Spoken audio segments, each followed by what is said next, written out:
Everybody, welcome into Pro Football Ireland here. Another day in Media Row. Michael McQuaid, Mark Hogan, just still alive. Gents, obviously presented by SBK. 50% bonus on the first touchdown score in Super Bowl 60 this Sunday. Please check out all the information. Loads more to come on that there this week. But obviously, folks, 18 plus, please be gamble aware. I might come back to that in a wee minute and try and get some. It's a pity we can't bet in NFL honors in SBK. I'll try and get onto it. This is Mark was very. Not rude at all, but very, distinctly like it's PFI honors.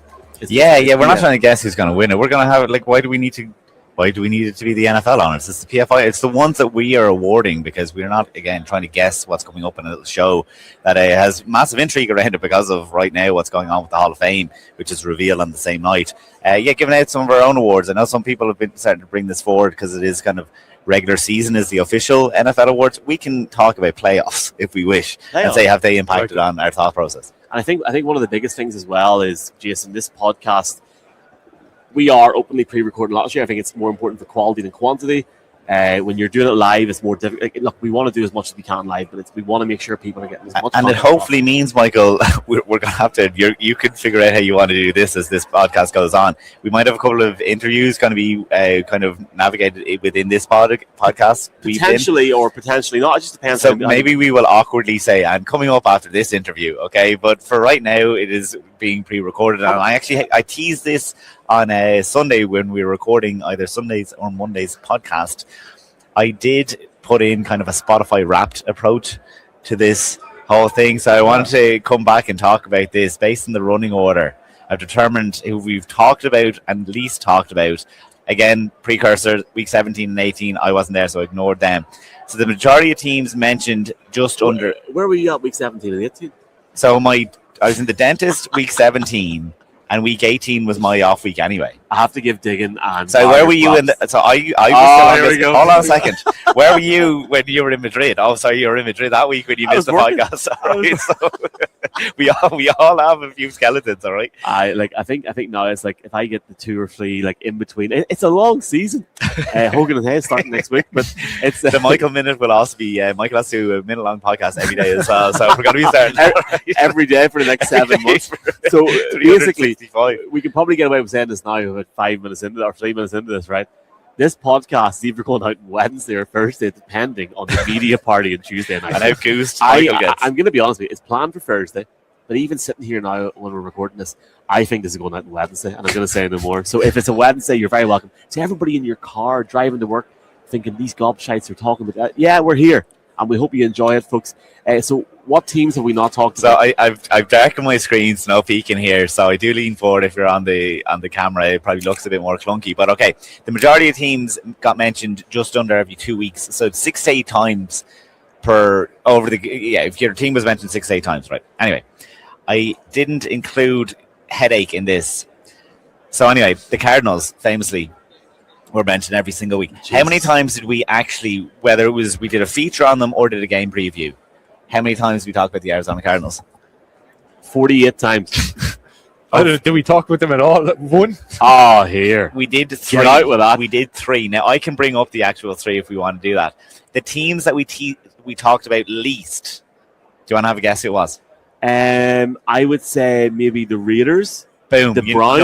Number one. Only once we talked about the Raiders. And it was Jason. It was saying goodbye to a team for the year. We never even said hello. I love the... and then Tennessee and Washington only got mentioned twice. Oh, there's the boy himself. There he is. We're actually... So we are live. We're recording right now, but Conall Vickens just arrived in his first Super Bowl. So give us a thumbs up if everything's okay. All good. There we go. Great. You're very welcome, sir. Give us like half an hour and we'll chat. But no, look, it's funny. How long did that research actually take you to get? Oh, I can pull it up right now. It's very easy. Seattle got mentioned 5 times, so a little bit below average. We started to talk about them in the playoffs, but we actually weren't talking them a whole lot beforehand. New England was mentioned 8 times. We were obviously intrigued by that time. 8 times. Yes, we would have done a lot of game previews for them, especially this comes through the playoffs as well. The number 1 most talked about team, I think you'll nail it.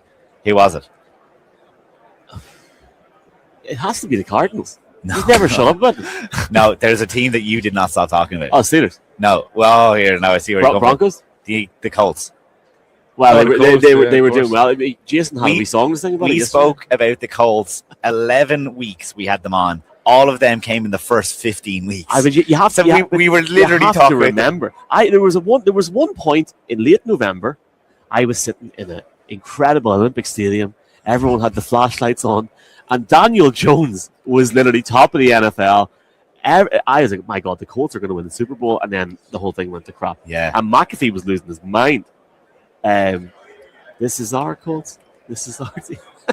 I can bring it up for you if you're intrigued, and maybe you can make sense in an audio way. Hold for on, everyone. are we like giving people an award for this? Or are we giving like No, I just wanted we like to. send like a lucky box or something? I just one of the needed. teams? I wanted to. I just wanted to put that out there because I like Spotify Wrapped year to year. I thought it'd be nice to give you a treat like that, but clearly not. You should make like a grab. No. Look at this here. This is it. This is production over here. Look at this. I really appreciate that because it's good to have it. I think next year we'll make sure that's not grey. See, Week 17. We have See, this is me in 2021. I missed week 10 and 17. I obviously am taking Christmas off. Are you frig? No, not this year. Right. Back to Pyongyang. McQuaid says, right, okay, let's go. NFL Honors is Thursday night. Obviously, just before we let people know, we've got Mahan's hats here. There's a sold out. I was going to push tickets all week for this. It's sold out. But there was actually was it free tickets or for sale tickets? It was free tickets, but people were texting this morning asking, is there any more tickets? A lot of people want to go. There's obviously giveaways and stuff. That being said, your best bet is to hit up the bar on Instagram. They're quite good at getting back. Or just rock up on Sunday night. And I think it's the official party, am I right? It's the official NFL party in Dublin, working with us as well. We really appreciate Rob's help and the Mahan family's help. But let's be honest with you. You don't get much better than that, the official NFL party in Dublin. And we'll leave it. It's free in. We will leave it at that. NFL Honors. So we're going to start sort of guessing and talking around different guys. Do I go first for MVP? Do I just start? Get it out of the way because I mean. Well, look, I mean, Actually, for me, it's hard to say it, but whenever Joe Flacco came in for a few weeks, I think he done very well and he deserves it. And, I'll say something here because it's a pet peeve of mine. The NFL honors, this whole MVP always being a quarterback and then offensive player of the year. You don't really know what's happening with that one. Does that go to the other quarterback or? I think the offensive player of the year should be a non-QB offensive award. I agree. And just keep MVP to QB because I know there's probably two guys that you're going to mention here, Mick, for MVP. There he is. How's it going? We're getting spotted today, man. Everywhere we're trying to record. Sorry, folks, if you're listening in. Obviously between Matthew Stafford and Drake May. At one point, you would have thought that maybe a third may have came through and Bo Nix, but that very quickly tailed off. Drake May's performance Drake May is 60 minutes from winning the Lombardi, but Drake May's performance probably from week 16 onwards probably brought it down a wee bit in the sense of Matthew Stafford just being not efficient. If you think of how, I've said this so many times now, but in August this year, when Matthew Stafford was not fully fit, was injured, there was issues going on, people were genuinely questioning the future direction of the Rams. Will Stafford play in the NFL again? Was a question mark. I seen in an article this year, and his performance this year has been absolutely unbelievable. Nearly 5,000 passing yards, 46 passing touchdowns, 8 interceptions on a 12-5 regular season record, but it's outside of the numbers. I would not want any quarterback under center in. Like if I had a team in the league, I'd want him in every team starting. He is just so good. If you think of the way that they performed on the road in Chicago, and we know Stafford's had experience playing in the cold, playing under pressure in those environments, especially in the NFC North, way throughout his career. He just oozes confidence and oozes aura, lads, to be brutally honest with you. But so many great connections in the offense. The way he played with Puka Nacua all season has been incredible. But a leader of men, he has showcased throughout the season that he is, for me, the MVP of the NFL. I would have said a few weeks ago, if he had got to the big dance, that I thought he would have won it and retired. I think he'll come back again this year. But for me, he's above and beyond Drake May for the MVP. If he doesn't win the MVP, I'll be stunned. Yeah, no, I agree. No. Yeah, I tend to agree. Great analysis. I mean, for Drake May, what I've seen a lot of analysts saying is that he doesn't have the same amount of touchdowns, perhaps, or the yards, but he is an X factor in the run game. And also, if you look at some of the QB stats like QBR, for example, which factors in strength of opposition defense, or efficiency of throw out. There's a whole load of formulas going to that. May tends to come out on top in those areas. But I completely agree with you, Mick. I'm taking Stafford. I mean, 46 touchdowns or something you said?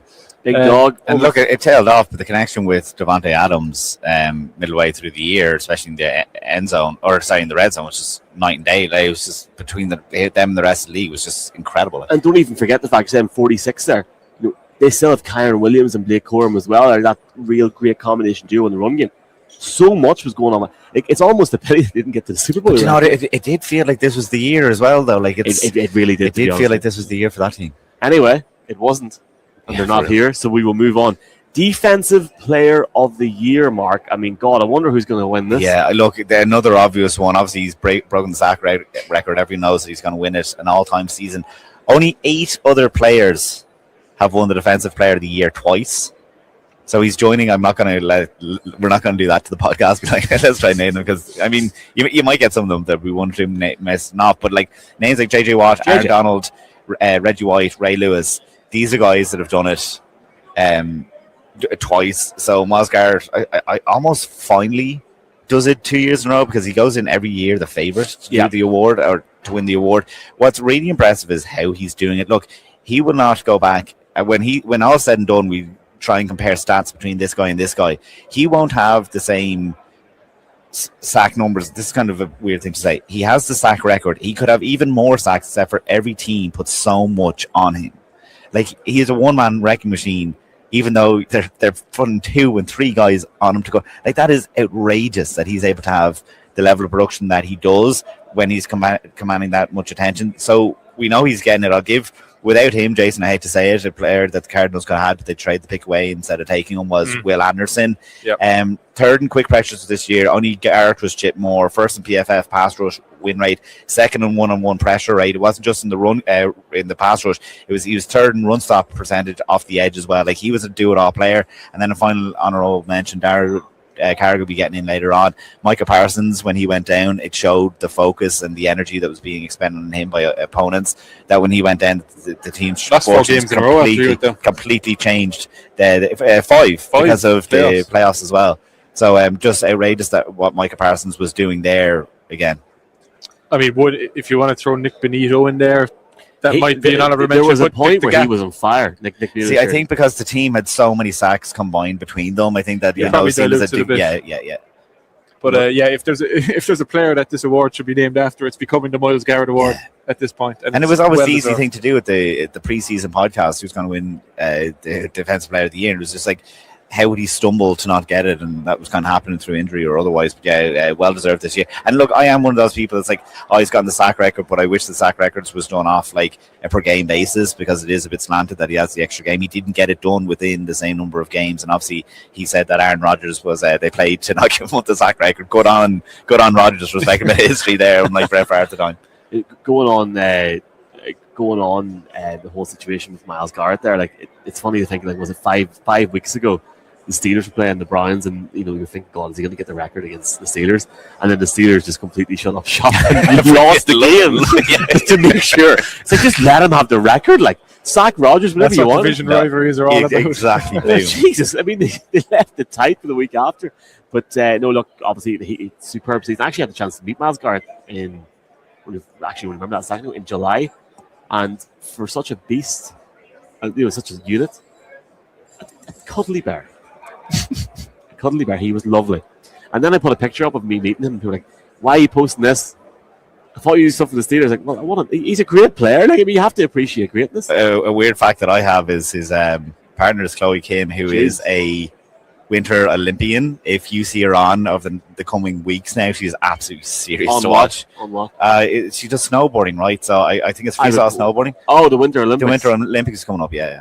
Can't wait to watch that. That's going to be great. Oh, here, love it. If I was my partner in her hometown today, they have a send-off for the town as 2 Olympians, and at 3 o'clock today down one of the bars, they're going to be there like everyone, like a bit of not a homecoming, what's the opposite of a homecoming? A homegoing? Yeah, anybody in Ireland, just put on Cool Runnings and get a couple of pints. Get into it. Yeah, man. Right. Jason, you're going to talk about Offensive Rookie of the Year. I actually had a chance to chat to this guy at the NFL draft, and whenever every player who was who was on location in Green Bay, was there. I mean, Mr. Diggin behind us was there. McMillan in the press conference in Green Bay, the energy that guy had lit up the room, and he lit up the season as well. Superb. He did, yeah. And I think in terms of the Offensive Rookie Award, with all the big name running backs coming out of this draft, you probably wouldn't have thought he'd be the pick at the time. Probably a couple of tight ends worth considering. Quarterbacks, maybe Jackson Dart could be in the mix. And I think Egbuka is the wide receiver we all probably thought would be winning this award after the first half of the season, but he kind of tailed away. McMillan has had a fantastic year for the Carolina Panthers. Most rookie receiving yards. He went over 1,000. He's proved himself to be a deep threat as well. He's amongst the highest air yard percentage in the league. Over 40% of his yards come through the air. So he's beaten guys deep. And he finished 14th in the NFL in total targets, which I think just speaks to how important he became for this team, that he was getting targeted so much. He single-handedly carried Bryce Young and that Carolina's passing offense. He had 31 catches and 620 yards more than the next closest pass catcher on the Panthers. It's not often that a rookie makes that kind of impact on a franchise in his first year. And also showing up in the clutch moments, I think, is worth mentioning as well. He led the NFL in fourth down touchdown catches, and those fourth down plays were so important for the Panthers even making the postseason in the first place. They had to get a few things going their way, and the fact that they were looking to a rookie wide receiver in those moments speaks a lot to what they think of him. In terms of sort of, I know the other lads are more than college football and you boys in the sense of week to week to week. He was such a big name coming into this league. And there was question marks around, God, is he going to play well with Bryce Young? Is he going to connect? And he has. And you can see that partnership will now grow and grow, you would hope. And the resurgence and the growth of Bryce Young this year has been great to see. And you just hope that continues going on. Really interesting prospect for 2026, those two guys, I think, with Carolina. Yeah, dead on. And at that point, we will insert a break potentially. No, we won't. Don't worry. No, I have it all worked out. You have it all worked out. Okay, so we're going to roll through. This is going out on Wednesday. I've decided. It's grand. Putting the metaphorical foot down, and then we'll talk about the Seahawks on Thursday with Captain Seahawk. Have you ever met Captain Seahawk? Is that the man with a big man hat? Oh, no, I have not. I met him in Munich. He's an absolute space. He's a lovely guy. God. And here's our interview with Captain Seahawk. Jesus Christ. I can't believe we're back over here again, boys. Okay, so what's next? We're looking at the Defensive Rookie of the Year, Carson Schwarzenegger. Have I done his surname there? Carson Schwarzenegger. Schwarzenegger, I got it right. CH gets me. It gets me every time. Schwarzenegger. If you have a wee Nordy Tyrone accent, I can't say that. I seen Schwarzenegger on Virgin Media when we had them for the Browns game against the Broncos. That was Broncos, right? Browns. What a game that was. I enjoyed it.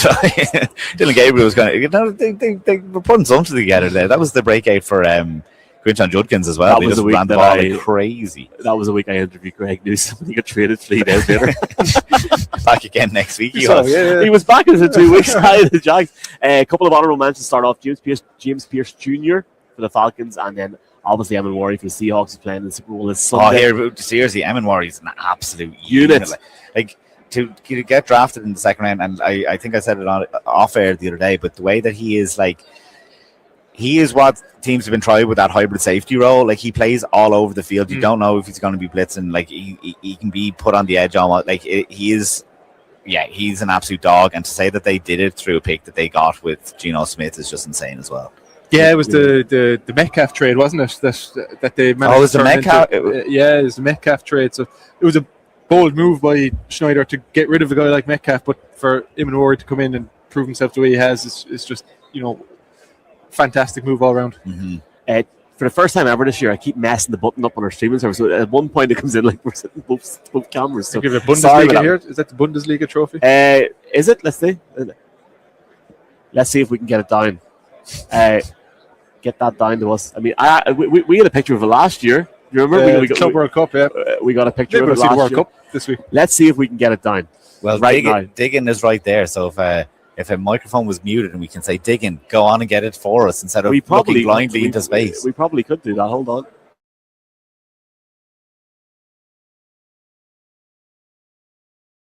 Okay, I think that worked. We are still recording. Good man, get us sorted out. People on the podcast going, what the hell's going on? But at the same time, obviously, especially for the Browns, led rookies this season in the league, 146 tackles, 11 tackles for loss. And when you think of a team like the Cleveland Browns, when you have that guy standing out, what a year he's had. Tied for second with 2 interceptions. He is one of 5 linebackers in the history of the league to record at least 145 tackles and 10 tackles for loss in their rookie season since 2000. His 146 tackles are the most by a Browns rookie since the team's return in 99 after the whole fallout. And his 2 interceptions are most by a Browns rookie since Denzel Ward recorded 3 in 2018. I think he's a deserving winner of this award, yes? Yeah. I mean, sometimes it can be hard. I don't think the race was as intense as other years, maybe, Jason. Normally, I think there's been pass rushers and they're kind of an easy choice. And that was a narrative going into the draft, though, as well. Like, there wasn't a home run there, I suppose. But he's certainly made his presence felt all over the field. The amount of tackles. I mean, he's much like McMillan being core to that Carolina offense. He's just proven to be a core piece. Imagine that, though. We're after giving out the Player of the Year, Defensive Player of the Year, and the Rookie Defensive Player of the Year to a team like, their defense was definitely good, but it's like, you have pieces there. Why can't you get anything done? But that's the whole thing. Like, so let's see what happens. Hogan Hayes, of but course. they're getting the high draft picks and everything. It's like they are landing on these guys. Draft in Pittsburgh as well this year. It's going to be interesting. Shout out Jim Schwartz. Your topic is going to be comeback player of the year. Are you going to talk about Will Gavin's best friend, or are you going to talk about? Yes, that's exactly who I'm going to talk about. Christian McCaffrey. Story. For anyone that's missed that, Will was talking to Christian McCaffrey yesterday. Said that he did the call there went massive for the Super Bowl, and Christian McCaffrey was like, "Yeah, that's been sent to me, and I know that play more for what you did on it than what I did." Yeah. Hold on. We have a special guest joining us here on Radio Row. Here we go. Gonna come around the back there. we aren't live, but we've got the Bundesliga trophy is joining us. So I know we can't touch it, but I mean, Harry Kane won it last year. So, yes, at long last. Bought it all the way from Germany. So. Dankeschön. Oh. That was your welcome. I've only been to Germany for the last 5 years, and I haven't got 5 words in me. But is that heavy? It's about 11 kilos. 11 kilos, yeah, 11 kilos. You could do a workout. Absolutely could. Absolutely. If you want to keep it here all day, we can. Good man. Thank you to all the Germans, and we'll see you. Where are we going? Munich? We're in Munich this year. Touch wood if we're still doing this after the whole Ireland thing. We'll see the crowd. Thank you, guys. Thank you very much, and well done to Diggin for getting it. There we go. Cheers. The Bundesliga. You never know what. Radio Row. And thank you, Colin, for all the pictures that he got with us. He was like, to do a job. Colin, why didn't you take a single picture of us, fella? No, it's video indoors. We have it in camera. Yeah, we have it in camera here, yeah. Good man for getting that over here. Go on, cheers. Here, I'll get you a picture of it this week. Don't worry. Jason, CMC? Christian McCaffrey. Yeah, a story this year of resilience. I think in 2024 he missed the first 8 games with an Achilles issue, and the last 5 games with a ligament in his knee.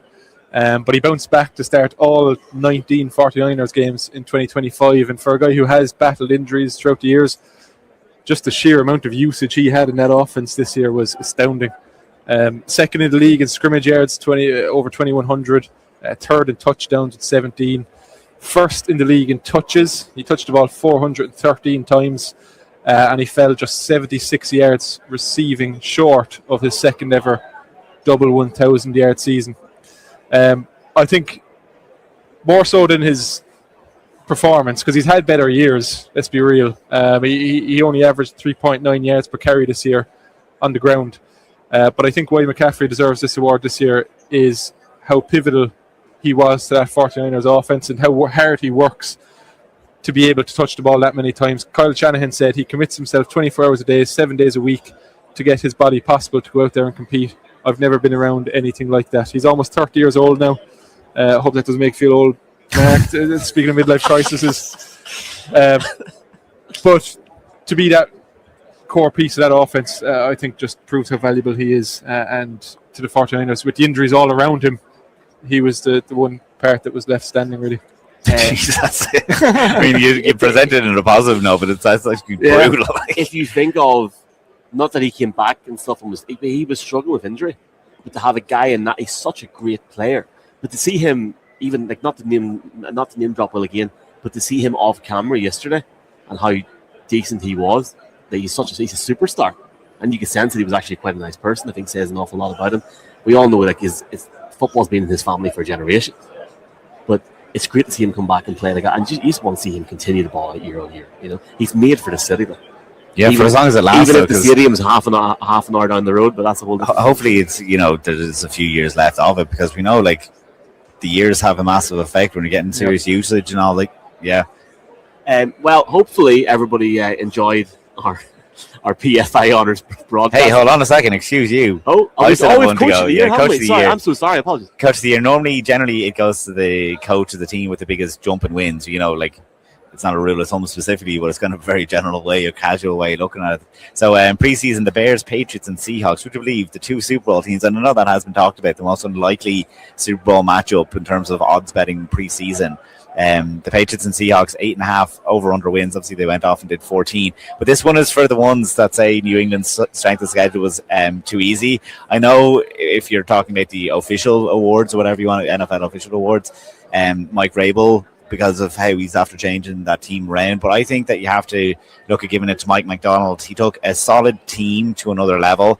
When you look at, he got the number 1 seed from the hardest division, which is something I talked about when you're looking at New England's schedule the other day. To do it within the hardest division, to be brought into a division with Kyle Shanahan and Sean McVay, to beat those guys off, and that's exactly what you did. I think that's Jonathan massive. The big dog.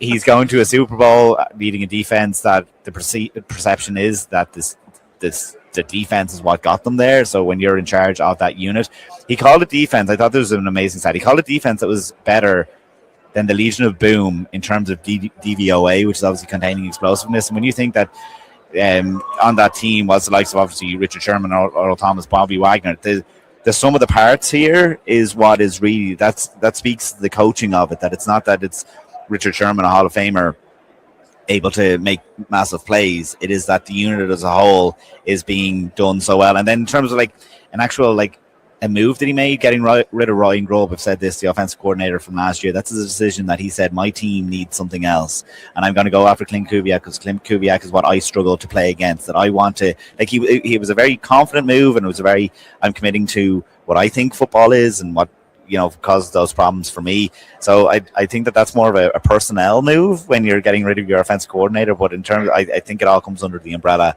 for him. If there was an Executive of the Year award, though, as well, that we were doing, it probably would go to Schneider.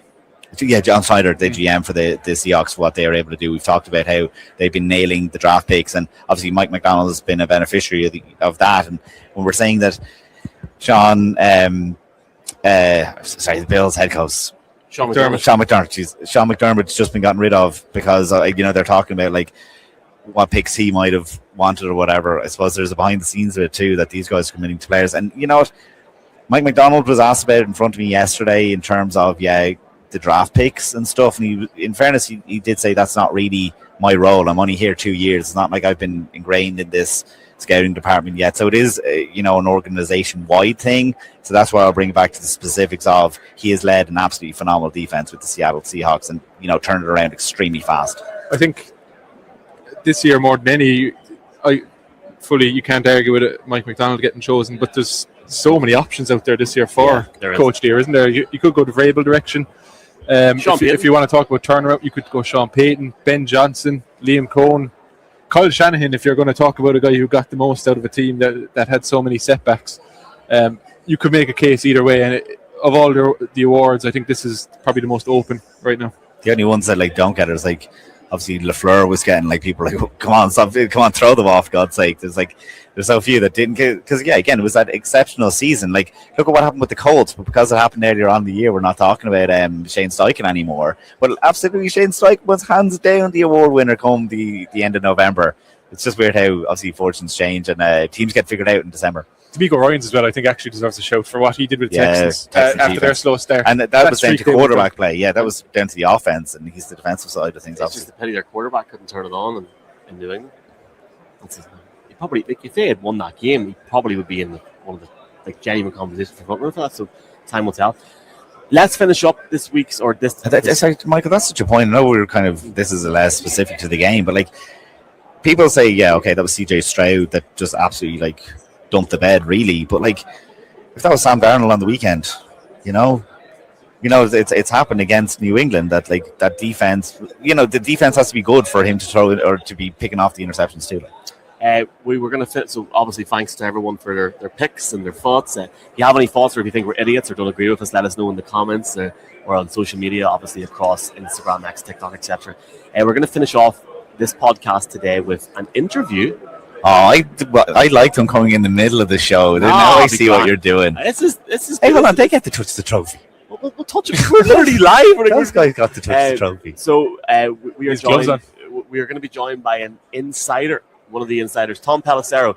Obviously, you can see him throughout the week on NFL Network Super Bowl 60 coverage, and it's a very special 8.5-hour NFL game day morning on Super Bowl Sunday, starting at 9 a.m. Eastern on NFL Network. That's obviously 2 o'clock at home on NFL. I thought you were going to say an 8.5-hour interview with them. I was like, what are we getting ourselves in for here? Could you imagine what the hell we talk about for 8.5 hours? Obviously, Super Bowl 60 on Virgin Media 1 Sunday night, 11 p.m. And check out SBK for all the offers. From myself, from Mark, from Jason. Enjoy the interview with Tom, and we'll see you tomorrow when we go deep on Seattle. The Insiders is on every night at midnight in Ireland, but it's actually close to midnight at home when we're recording this. But I know a lot of us watch it back the next day. Part of 8.5 hours of NFL game day. 8.5 hours on game day morning. Cast of thousands. We'll be out there 6 a.m. local time, I believe, is what time our show kicks off on Sunday morning. Can't wait. 6 plus 8 is. It's been a long week. 14. 2 p.m. Irish time, that kicks off. Tom Pelissero, you're very welcome, sir. Here, thank you for coming on and chatting to us. And always. How are you doing? Doing great, man. It's been a whirlwind few weeks here, with all the coaching changes, and now we're kind of ramping up to the next phase of this, which is all the personnel decisions, because a lot of these teams are in rebuild mode, hiring new coaches and general managers. All right.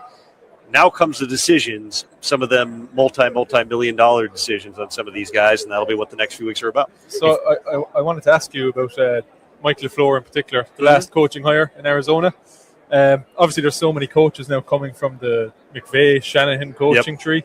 There must be a bit of a war to pull guys onto their coaching staff, Absolutely. seeing as they're all so intertwined right now. It's a great point, and like the Titans, who have Robert Saleh as the head coach now, hired Gus Bradley the other day. It sounded like he was potentially an option for Mike LaFleur in Arizona, and so you have some of these absolutely interconnected parts. The other piece of it is for your offensive staff, you want guys who know that scheme. It's a very specific scheme. It's proliferated across the NFL, and I don't know how many, close to half the league probably runs that system. Whether it's your offensive line coach, quarterbacks coach, certain position coaches, you need people with a background in it. You can't just go, hey, this guy's a good offensive line coach. Let's have him coach with one of these guys, because just the system is very different. You need to be ingrained in it. You need to know the why.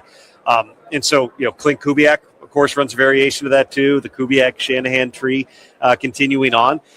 So he's going to be hiring with the Raiders. You got LaFleur hiring with the Cardinals. You got Saleh, who he's gone a different direction offensively with Brian Daboll, Shea Tierney coming in. That's a different scheme entirely. But you're absolutely right. You're digging into the same pools, and you're going to see some guys get opportunities. Guys who are QCs, like quality control coaches, are all of a sudden going to be position coaches, because you're going, all right, we need somebody with a background who's drawn these plays, who understands what it's supposed to look like. Anybody that follows this man, or like us, has him on auto tweet on X, will know that you were at the Senior Bowl last week.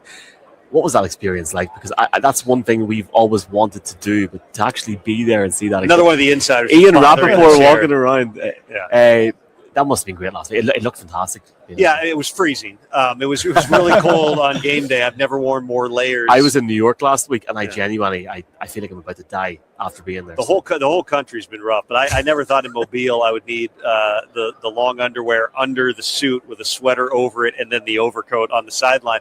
But it's a great event. I enjoy it. I've been doing the sideline there since I think about 2019, and getting the opportunity to see some of those guys. I don't know a lot of what I'm looking at. Like, I'll never profess to be a scout or a coach, or I know all the X's and O's, but like, I can tell you when you've got a Garrett Nussmeier who comes out and plays the way he did in the game and looks healthy again and shows some juice. And then I'm standing on the sideline and watching Nussmeier, who played at LSU. His dad's the Saints offensive coordinator. Watching how he operates with the coaches. He's out of the game. A lot of guys, it's an all-star game, like, whatever. All right, I went and did my thing. I'm going to go hang out over here. He's listening in to every play call coming in. He's going and going, all right, position group, hey, guys. And he's like acting like a coach on the sideline.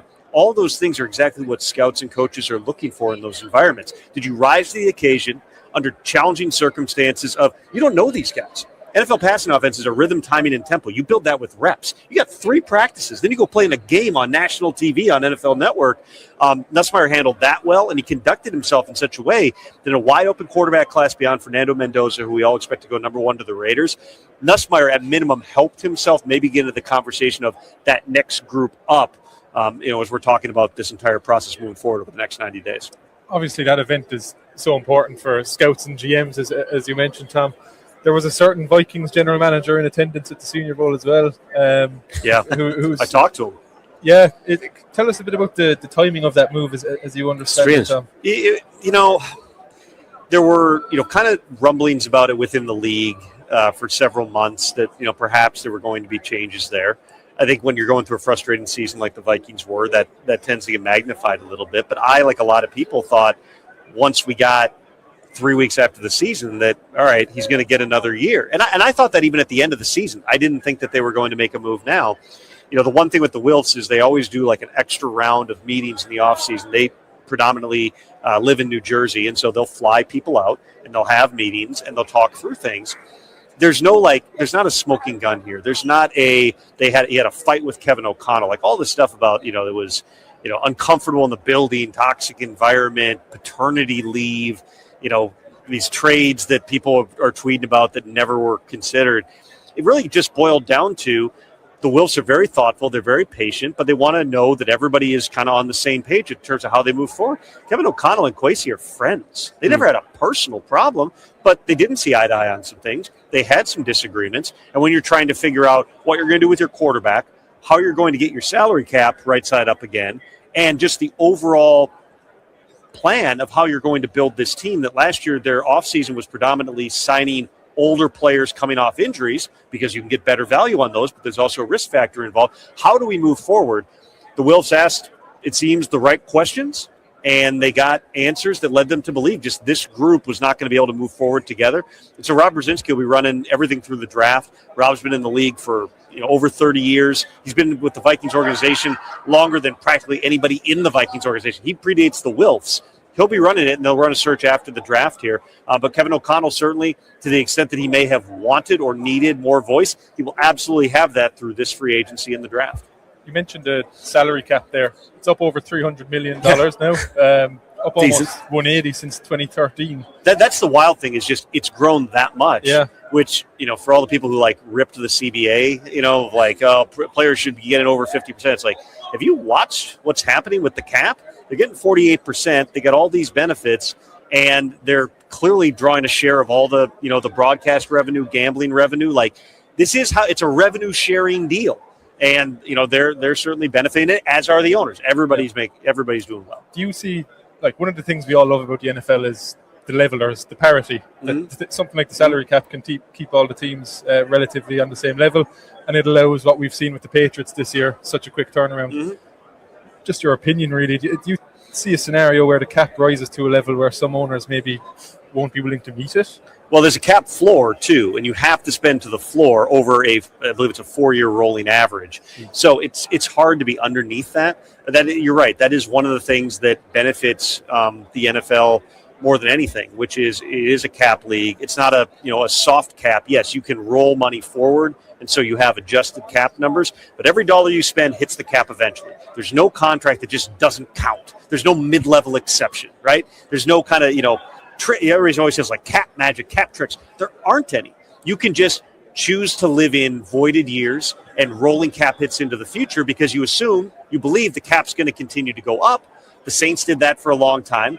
Then all of a sudden a global pandemic hit. The cap went way down in 2021 coming off of it because the revenue went down, and that caused a lot of pain for that organization. But the Eagles have a ton of voided money out into future years because they're planning. We're going for it right now. We're willing to eat that. Other teams like the Chiefs don't do any voided year money. That's one of the undersold storylines, which is, yes, every dollar you spend hits the cap eventually. However, there are teams that do more to maximize it out strategically. Those teams then give themselves more flexibility into the future, where other teams are much more, to your point, spending at the cap as opposed to spending beyond it in terms of real this year dollars. Obviously, we've seen the NFL announce yesterday going to France for the first time, returning to Madrid at 4 o'clock in the morning local time, which gave us a heart attack when we woke up, which is a whole different conversation. You live in Minnesota. Obviously, the Vikings came to Dublin. We know the NFL is going to come back to Dublin at some stage, but that was incredible. This growth is incredible. Like, for us, it brings the game so much closer, and we can see a genuine interest now. I think even with people that maybe that might not be NFL fans internationally, it's getting bigger and bigger every year. I mean, what's next? Do you know what I mean? Well, I mean, the fact that you've gone, and the NFL is always very strategic about going bit by bit. They didn't just wake up. Roger Goodell keeps saying, the goal is to have 16 international games. I personally believe that when they get to 16, they're going to say 32, because then that would allow every team to play a home and a road game, so everyone's schedules are equal. That's a different story. But they don't just go, all right, we're going to help with 16 games. It's been like, no, we'll do a couple. We're going to London. Okay, now we're going to go to Germany. This is, you guys know well, this all goes back to, the NFL was playing games in Japan in the 80s, exhibition games, though. But once they had NFL Europe, the World League of American Football, that created these pockets of very passionate fans in places like Germany. They're taking advantage of that. This is now the next level of it, because that's been 20, 25 years of growing the game in Europe. And going to new places like Dublin last year is also part of the strategic plan. But think about this. They've gone to Brazil 2 years in a row. They're going back to Mexico. They just went to Madrid. They're going to Paris this year. They're going to Australia this year. Now you're going into markets where there's not been that level of the investment. This is all leading toward the biggest showcase that football as a sport is ever going to have, which is the 2028 Olympic Games in Los Angeles for men and for women. There's an entire generation of kids around the world who, when they saw Charles Barkley dunk on some poor guy from Angola, it created this sport of like, holy cow, look at the bang on, team. yeah. You're bang on. Right, and then, that's where the Dirk Nowitzki's all of a sudden, who would have grown up doing something else. He's 7 feet tall. Nikola Jokic as well, and different guys. There's big guys, as you know, all over the planet who, you've had the international combines and ways to bring those guys along. But now this showcase is extremely important, which is why the NFL is going to, make sure owners understand that, yes, there's a risk factor when you put Justin Jefferson out there for the Olympics playing flag football, but also think of the benefits and to continue to grow that pie. Just shout out to our NFL flag team in Ireland who beat Germany yesterday, the under-13s. How about that? They're big time. Hopefully they get back to Dublin very, very soon. We've got like 4 minutes, so very, very quickly. Super Bowl, Sunday. We should probably talk about this. What's your thoughts on the game? Because I think a lot of people here, it's like, Seahawks are big favourites. Game isn't played in paper, Tom. This could be an absolute classic. There's so much new in this game. There's just, I know Mike Vrabel had been there as a player, but he hasn't been there as a head coach. Mike McDonald hasn't been there as a head coach. Josh McDaniels, the OC for the Patriots, has been there, but with a completely different team and with the greatest quarterback of all time in Tom Brady, not a guy in Drake May who's an MVP finalist, but has not been on this stage. He's only in year 2 of his career. Sam Darnold obviously has never been there. Most of the players in this game have never been here. And so that just creates a lot of kind of questions that you don't have when it's the Eagles back for the second time in a few years, or it's the Chiefs going 3 years in a row. Everything is new. The travel, the cadence of practice, the game planning process, the extended pregame with Chris Pratt and John Bon Jovi announcing things, the extended halftime. None of these things exist. And so, a lot of teams drill those. They'll practice having an extended halftime in practice.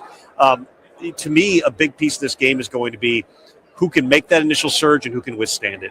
Who's able to settle in early in the game. Yes, we've seen, a 25-point deficit get erased in the Super Bowl before. It's not the norm. Super Bowls, by and large, tend to be lower-scoring games than a lot of people think that they're going to be. And so not having those big mistakes, not compounding those big mistakes and recovering from them, is going to be huge in this entire game. I mean, I would just say, knowing Sam Darnold a little bit, he's one of the nicest guys that you're going to find in the NFL. Just a kind, regular guy. His journey has clearly not been a straight line.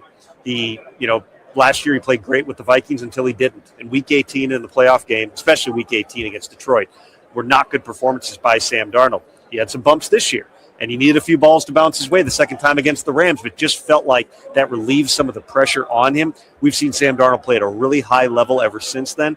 I fully anticipate he's going to come out and play well in this game. I think Drake May's going to come out and play well too. But there's a lot of different factors, and there's a lot of players involved. I just think it's such a wide-open game. Yes, I'm sure there's people who still have Patriots PTSD and are just going to cheer against them, as a force of habit. But I don't think this is like a clear, we just don't want the Chiefs to win again. This one, it's like, this is fun. 2 up-and-coming teams. Mike McDonald in his second year, Vrabel in his first year. It's going to be fun. it's a copycat league, and you've been in the world of head coaching hires for the last month or so. Do you think the move that the Patriots made of letting go Jared Mayo and bringing in Vrabel and seeing the instant success, being willing to move on from a coach after the year, is that going to make owners around the league maybe less patient? I think it already did to move off. I think it already does. It's just that is a real phenomenon where you've got billionaires looking at each other, and when a coach gets fired, I mean, Raheem Morris got fired after a 4-game winning streak to end the season when he thought that he was going to be safe. Jonathan Gannon, who it seemed like was probably going to be okay. Now, granted, they lost down the stretch and they gave up a ton of points, and that probably did as much as anything. But if you're Michael Bidwell, you're sitting there going, wait, Mike McDonald totally flipped this thing in 2 years, and we're losing almost every game this season. Those are real factors. I mean, the Ravens fired John Harbaugh. I do think that that's a real thing. Yeah. And, we saw a swing toward veteran coaching hires in terms of the guys who are getting the jobs this year. Now, obviously, Mike LaFleur's young. Clint's young. Jesse Minter is youngish. He's like my age, so I'll give him young. But you saw a lot of veteran coaches. That's, I think, as much as anything, a statement on the fact that those young coaches have been picked over because there have been so many openings in recent years that it was naturally going to swing because you just don't have that pool of candidates again. But I do think it's a valid point that teams just look at, if you get the right people. I mean, it's great to say, all right, we're going from 4 wins to 6 wins to 7 wins. But if you don't feel like you're ever going to be here and at this moment, if you don't feel like you're building towards something, 10 teams this year decided it wasn't good enough, or 9, plus Mike Tomlin decided it wasn't good enough and made a move. Let's see what happens going forward. Obviously, 8:30 as well. DC for Seahawks can make history on Sunday as I think the first UK coach to win a Super Bowl. I want to get that right. I've probably butchered it, but good luck to him as well. Yeah. Tom, insiders every night, midnight on NFL Network, our time. Thank you can God, rewatch not it my next time. morning, NFL on the Zone. Tom, thank you for your support over the last few years. We would not be at this point without people like yourself for your help as well. And good luck on Sunday, 8.5 hours. Jesus, I'm on for 4 on TV, so 8.5 is a I different get some ballgame. breaks in there, but I appreciate that. Thanks very much, Tom, for your time. Yeah, I guess.